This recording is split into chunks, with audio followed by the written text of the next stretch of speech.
Excuse me, sir. Ah, yes, Tuesday. Aren't you supposed to record a review today? Oh, I totally forgot. Absolutely. I'm on my way back to the lab now. Very good, sir. Oh, I wonder what this button does. Woo!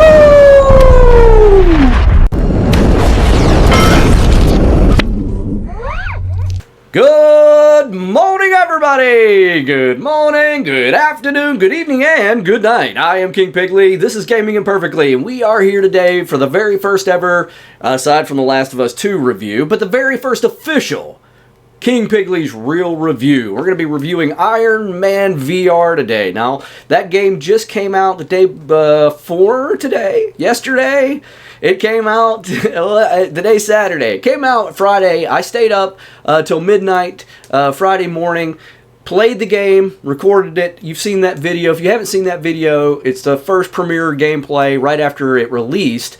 And then what I did was, in the true madness of King Pigley, is I went ahead and played the entire game. And we're going to talk about it now. I powered through VR, through nausea and sleep deprivation. But now I'm well rested. I'm making this review. I'm trying to get it out to you guys as fast as possible. Give you guys an honest review, a real review of Iron Man VR. So let's get into it, guys. So the first thing I want to go ahead and talk about is how beautiful this game is. They said they were going to bring us a AAA VR experience, and as far as the graphics are concerned, they're top notch. There are very little details that aren't really on point for a VR game. You know, sometimes they're boxy or they're just not, you know, some of the plants and stuff, some of the smaller details, I mean, they're not as fine. I mean, we're not going to look, you're not going to get Red Dead Redemption 2 or God of War in a VR game right now. The technology just doesn't allow for that. But as far as a VR game goes, if we're going to do a 10 out of 10, I would give the graphics in Iron Man VR a solid 7.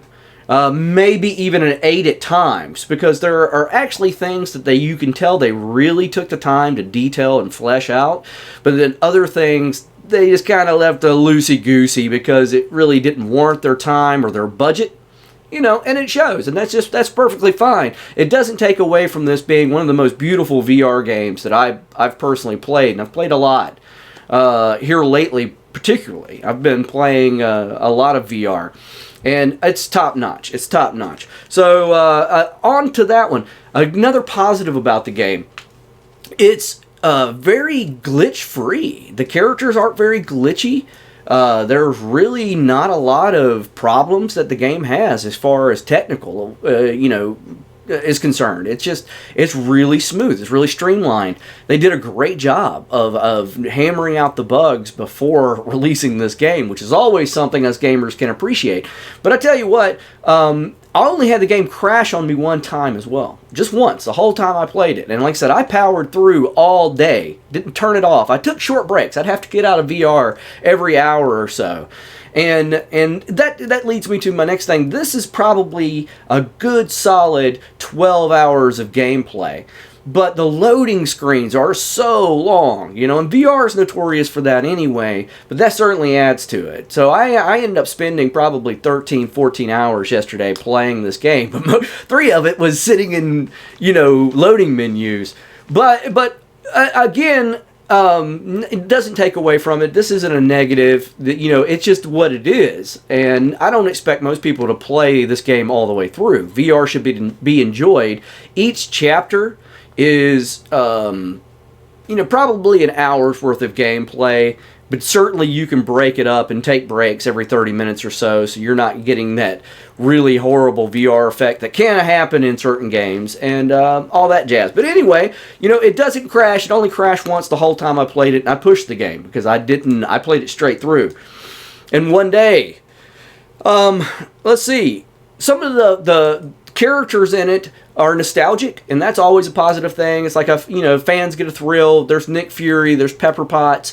The Ghost, who is a villain-ish in this, you know, I mean, the thing about this is I'm trying to do this review without making too many spoilers, But there are going to be some spoilers towards the end, guys. I'm not going to spoil anything right now, but I will give you another spoiler alert before I actually talk about anything that could spoil it. So if you don't want to know spoilers, I'm not going to spoil anything right out the gate, and I will give you a warning before we talk spoilers towards the end of the video. But anyway, yeah, there's some call out to, you know, the fan base of Marvel and these characters. You know, there's some iconic characters and S.H.I.E.L.D. and stuff, and that's really neat because it makes you go, ooh, you know, and you know, you're playing an Iron Man game.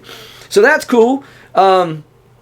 So the, you know, and those are really like the positives is that, you know, it's a beautiful game. The music is top notch. It makes you feel like a superhero. And they really fleshed this out. The graphics are, like I said, fantastic. But there are other sides of it that are make it maybe not worth the $39.99 price tag for the base release, the standard release, and a $49.99 price tag for a deluxe edition. And we'll get into those too. Overall, this is a good game, and I recommend people play it.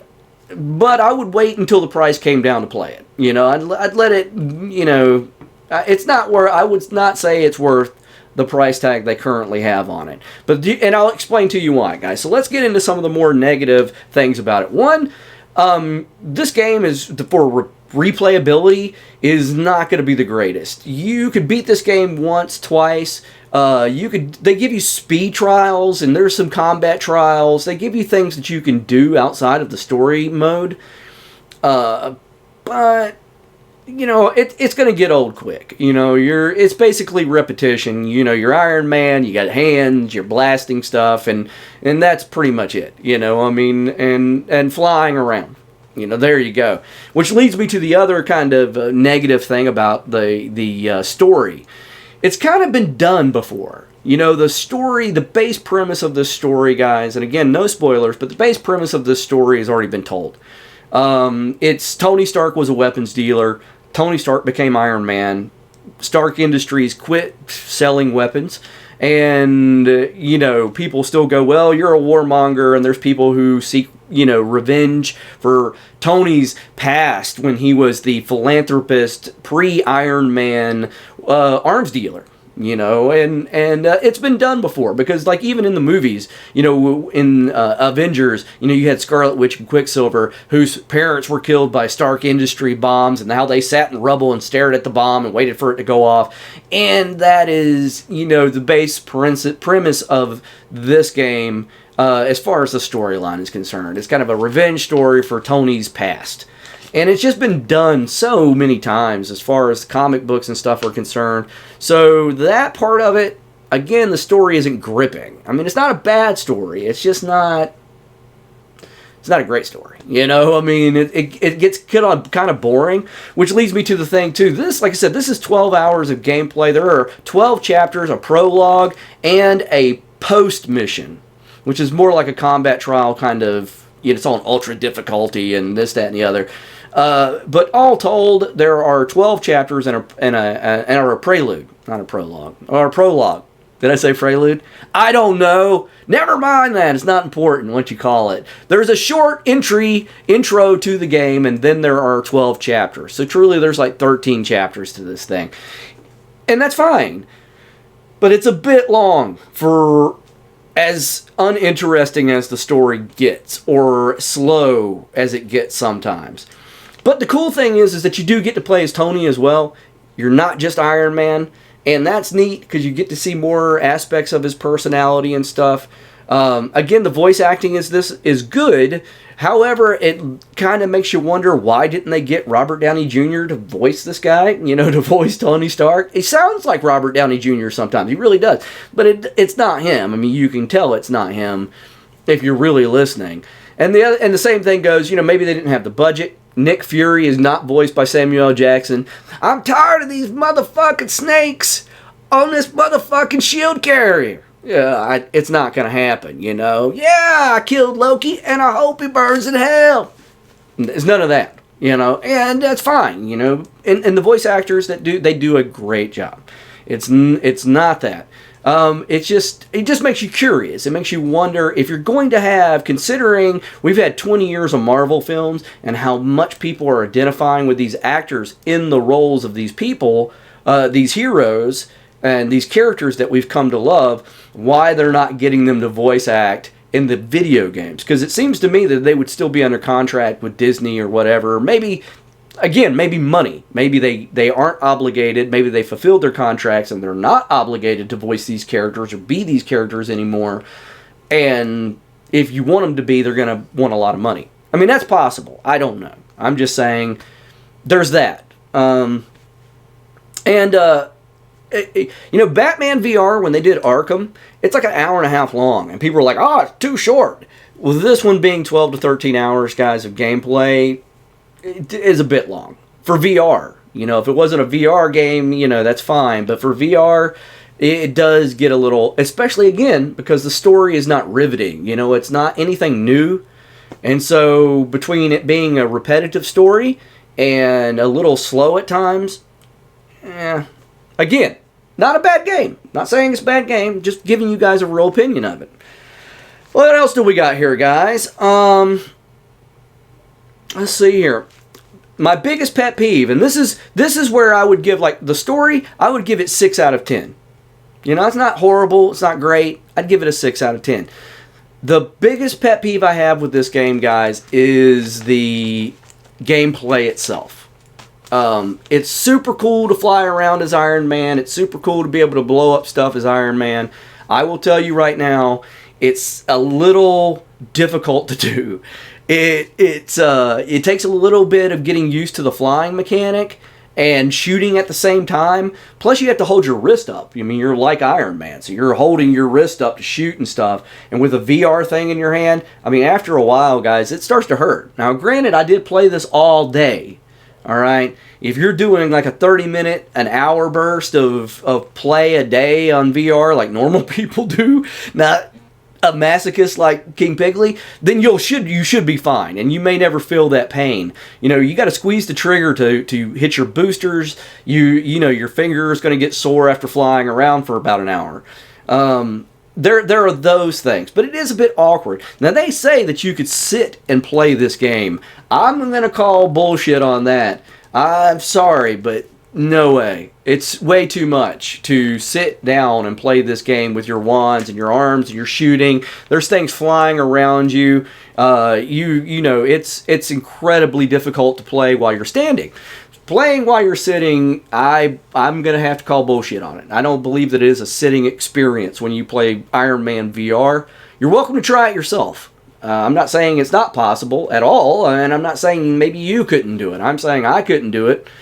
It's difficult. But that's my biggest pet peeve. And if I had to give the gameplay, like the actual controls of this game, 1 through 10, I'm going to give it a 4, guys. After a while, it gets really old, and your hands really your wrist really starts to hurt, and it's just again, I did play it all day, and I don't know if you'd experience that playing it for an hour at a time.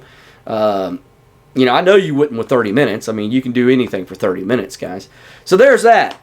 Just so we're clear, about the gameplay and everything else. I'm sorry. Well, my eyes went out. Again, overall, guys, it's a great game, but I would just wait for the price drop, that kind of thing, and go from there. Some cool aspects of the game: you get to go into Tony's house, you get to go into Tony's lab. You are Tony, and there's some really cool, neat things you can interact with in there. There's also some pointless things you can interact in there that have no bearing on the game or story. Like there's a refrigerator with food in it. You do not have to eat in this game. They do not require you to eat in this game. You don't have to sleep. You don't have to drink. But there's stuff that you can drink. There's a coffee machine. You can make yourself a nice little cup of joe with Tony's super rich espresso machine. There's a boxing bag, a punching bag, so you can do some box training. But it doesn't affect your gameplay. So even if you're boxing and this, that, and the other, it's not going to affect your gameplay. And there's a basketball machine like in an arcade, where you can shoot basketball. It's fun. There's a pull-up bar. There's weights. Like you can lift dumbbells. But it has no bearing on the game. It doesn't boost your character in any way. It doesn't do anything. And they spent time on this. I think they could have spent their time developing a better story.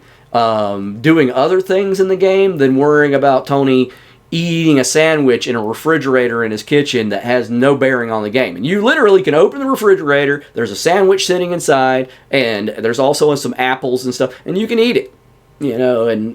But it doesn't, there's no bearing on the game. So that's weird. It's kind of strange that that's there and pointless, but it's there and it's neat at the same time because it is very interactive.